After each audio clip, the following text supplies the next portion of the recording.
대한민국의 대한은 어디에서 왔는가? 환단고기가 담고 있는 인류시원서와 한민족의 고대사를 제대로 이해하기 위해서는 역사를 바라보는 새로운 눈, 이른바 대한사관에 대한 뚜렷한 인식이 있어야 한다. 대한사관이란 말 그대로 대한의 눈, 역사와 문명을 살피고 해석하는 것이다. 그렇다면 대한이란 어떻게 생겨난 말일까? 동서양 사람 대다수가 한국이란 명칭은 익히 알고 있었지만 정작 그 본뒷말이 대한민국이란 사실을 알게 된 것은 2002년 월드컵 때 우리가 외친 대한민국이란 의원 덕분이다. 우리 국어에 대한이란 말을 처음 쓴 분은 고종 황제였다. 조선왕조실록 1897년 10월 11일자의 기록에 따르면 고종은 우리나라는 곧 사만의 땅인데 개국 초에 천명을 받고 하나의 나라로 통합되었으니 지금 천하의 호칭을 대한으로 정한다고 해서 안 될 것이 없다 라고 하고 앞으로 모두 대한으로 쓰도록 하라 라고 명하였다. 우리나라는 본래 사만이었으므로 그 한을 되살려 국호를 대한으로 정할 것을 명한 것이다. 그 이틀 후 고종 황제는 원구단에서 하늘이 삼신상제님께 천제를 올리고 대한제국의 출범을 천하만방에 선포하였다. 대한민국의 대한은 바로 사만에서 유래한 말이다. 여기서 사만은 한강 이남에 움츠려 있던 남삼한이 아니라 신교의 삼신사상이 인간 세상의 통치 원리로 구현된 본래의 북삼한이다. 고조선 시대의 초대 당군왕정께서 삼신이 원리에 의해 나라를 진한, 번한, 마한으로 나누어 다스린 삼한간 경제가 삼한의 시초인 것이다. 19세기 말 고종 황제가 조선 대신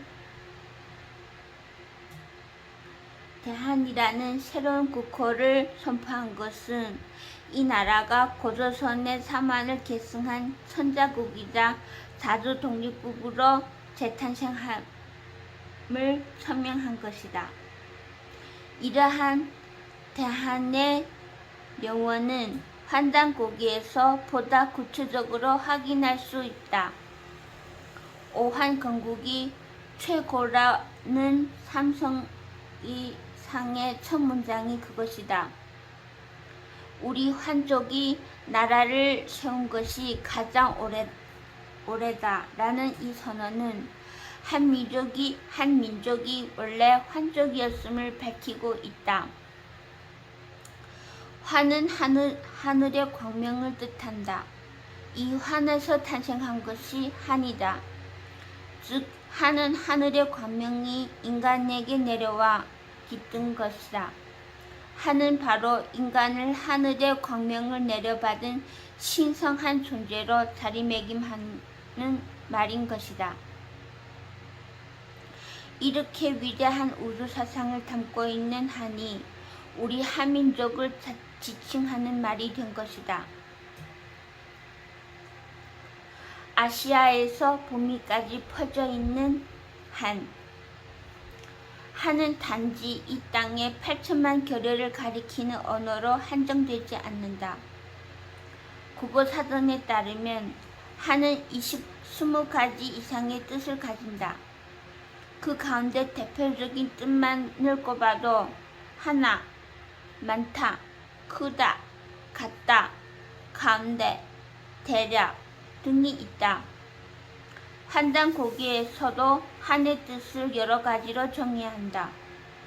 한은 역사의 통치자인 황, 임금이란 뜻이다. 이황은 크다는 뜻이며 크다는 것은 하나라는 뜻이다. 한에는 크다, 하나이다 라는 뜻이 담겨 있어 한은 온 인류를 하나로 묶는 말이 될 수 있다. 여기에서 온 인류를 하나의 큰 가족으로 보는 대한사상이 나왔다. 한에 이렇게 여러 뜻이 담겨 있으면 한이 오랜 역사성을 가진 말일 가능성을 암시한다. 상고시대에 일찌감치 생겨나 여러 의미가 덧붙여졌으며 황국 이래 고대 동북아 문명이 동서남북으로 퍼져나갈 때 사람들이 입을 통한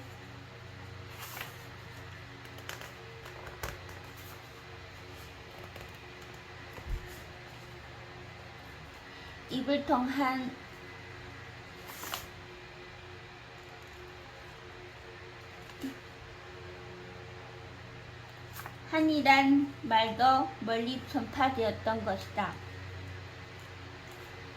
고조선 시대에 갈려나간 북방 민족 중 몽골족이 언어에서 한 또는 한과 유사한 말을 쉽게 볼 수 있다. 몽골 제국을 구성한 4대 왕국인 오고타이 한국,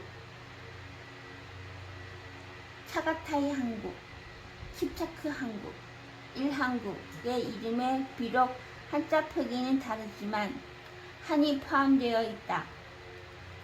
이 한국은 한국으로도 발음되는데 김창일 교수에 따르면 몽골에서 칸은 신의 이름과 영웅, 산, 강 같은 숭배 대상 등에 붙여진다.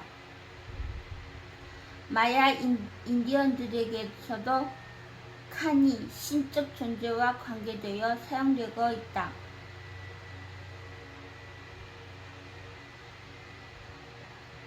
북미의 호피 인디언들에게서 발견되는 한야는 전쟁신을 가리킨다. 잉카 세계에 있어서 선상 세계는 하난, 파차로 여기서 하나는 하늘 세계 혹은 높다는 뜻이다. 여러 인디언 부족들이 말해서 한 혹은 칸을 어간으로 하는 어휘 대부분이 하늘, 하느님을 의미하고 있는 것이다. 동남아시아 문명 속에도 한이 숨어 있다. 미얀마의 네 부족 가운데 맨 위쪽에 위치한 신족이 부르는 신의 이름은 탓히안이다. 탓은 아버지란 뜻이고 히안은 하늘이란 뜻이다. 여기서 히안은 한과 유사음으로 볼 수 있다. 인구 400명 정도에 이르는 인도의 원주민인 산탈족의 창조신화에도 한 명의 한의 명칭이 나타난다. 산탈 신화에 등장하는 새의 이름이 한스와 한신으로 그 이름에 한이 들어있다. 타이 사람들은 우리의 한과 유사한 개념을 가지고 있는데 그것은 화한이다. 화한은 무려 32가지의 의미를 지니고 있다. 화한은 자연과 인간을 하나로 보는 개념이며 너와 내가 조화되는 개념이다. 인도네시아의 신화에서 최고 신은 커투안이다. 커는 우리말로 크다는 뜻이며 투하는 주 하느님이라는 뜻이다. 신의 이름에 한을 포함하고 있는 것이다. 필리핀의 이구르트 원주민이 최고 신은 카우니안이다. 카우니안은 칸으로 줄여질 수 있다고 보며 반대로 칸이 카후니안으로 풀어질 수도 있다. 이 외에 여러 이고르트 말 속에 현재 한국인이 사용하고 있는 한과 거의 같은 의미의 한이 살아있다. 김상일의 주장대로 한은 문명의 기원에 있어서 동아시아 문명을 하나로 묶어주는 띠와 같은 언어인 것이다. 그런데 한이 궁극적으로 뜻하는 바는 미래의 인간상이다. 지금까지의 역사에서 한은 인간에게 내재한 광명 또는 광명이 깃든 신성한 존재로서의 인간 등을 의미하였다. 그러나 한이 궁극적으로 지향하는 바는 여기에 그치지 않는다. 한은 장차 천지의 뜻과 이상을 역사 속에서 직접 실현할 천지의 아들딸로서 태일의 인간을 가리킨다. 미래 문명 사회에서 보편적인 인간상이 될 태일 인간, 이것이 한의 궁극이다.